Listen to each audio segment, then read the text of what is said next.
In this video, let us learn how to divide the number 270 by 9 using the long division method.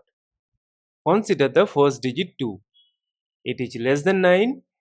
That is why we will consider the number 27.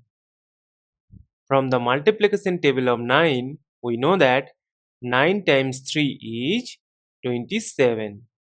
Subtract, we get 0. As 0 is less than 9, that is why we need to bring down this number 0 here.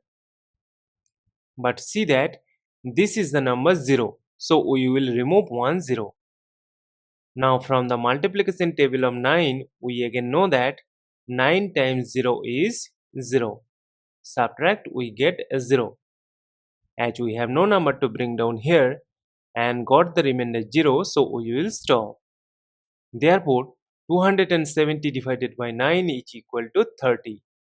And this is our final answer. Thank you for watching. Please like, share and comment on the video. Also do subscribe the channel.